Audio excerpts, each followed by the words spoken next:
So hi guys, it's Byzantine. Thank you for coming back to my channel. If you're not coming back and you're new here, my name is Byzantine. I am making a lot of perfume review videos. I do vlogs and I talk about life in general, I guess. And today I come to you with a topic of fragrances, but it's not going to be a review. And sorry, first of all, if you hear any noises, like my intestines are rumbly. I don't know about you guys, but every time I eat something, I can really like make loud noises if it comes to my intestines. I've been furloughed again. Sorry, it's hard sometimes to look into the camera in here. I look at myself. Sorry for that. I've been furloughed again. And it's been raining for weeks in London now. And I'm gonna tell you something, guys. It's going to be like a confession. I don't like summer, but on the days like this, especially during the lockdown where I can go nowhere, I miss summer. I am so tired of this weather, but maybe it's just a mood and it will pass. I don't know, but it makes me so tired. And yeah, today I want to talk to you about how much should perfume cost. Okay, let me get this out of the way. How much it should cost, I won't tell you. Of course, it depends on the production and marketing and the brand. Guys, the general rule with everything is that things are worth as much as people are willing to pay for them. This is general rule for everything. Everything is like an agreement that it costs this much, you know, because you know it depends on how much profit each brand wants to make on each product. Okay, how much would I pay for the fragrance? That's another topic, because the reason I am making this video, guys, is because I had a fragrance on my wish list, which was Tom Ford's Plum Japonais, Japanese plum from his private blend line, and I had it on my wish list for a very long time. It's such a nice fragrance, and actually I love the private blend line from Tom Ford, but well, the price is kind of out there, and I was so how would I put it? I was postponing this purchase because technically, yes, I could afford it.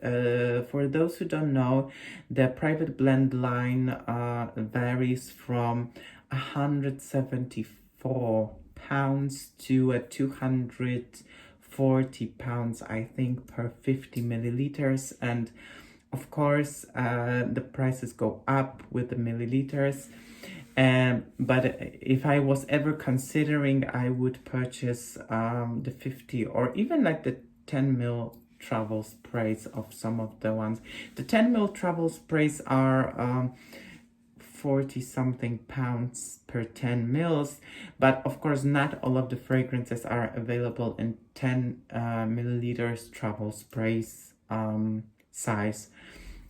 Okay, so I was postponing it because the price is kind of out there, and I am not usually the person who would splurge a lot of money on one fragrance. Probably the most expensive fragrance I own is Santal Carmine by Atelier Cologne. And why it's expensive? Because it costs like £98 for 30 milliliters, which is a lot. But of course I purchased some of the Chanel fragrances that were over £100, but I was usually buying like the big bottle and it would last me for a long time. With the Tom Ford Japanese plum, I was postponing it because it was so good, but you know, the private blend is not a very versatile line. And Plum Japonais was kind of on the heavy side. It was beautiful plum, oud, woody, kind of jammy, a little bit aromatic fragrance. It's very hard to describe because it was divine.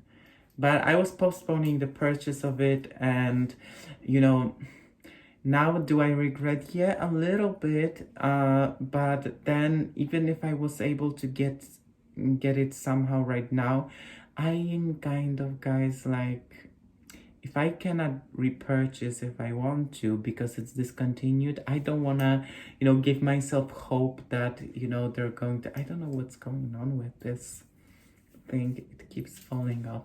Well, sorry. So I wouldn't purchase in the first place. Another thing is that, of course, I know that people have more disposable income than I do, and for them purchasing the high-end or niche fragrances, it's not a big deal. But guys, I always have to take into consideration the living expenses. The living expenses here in London are quite high. I have possibly the lowest wage in here since I work as a sales assistant, especially now that I am furloughed all the time. I am not getting 100% of my salary all the time, which is like nerve-wracking. And of course, the perfumes are not my first need. This is something that, brings me up, brings some joy to my life. And yeah, so I don't have to spend this much money.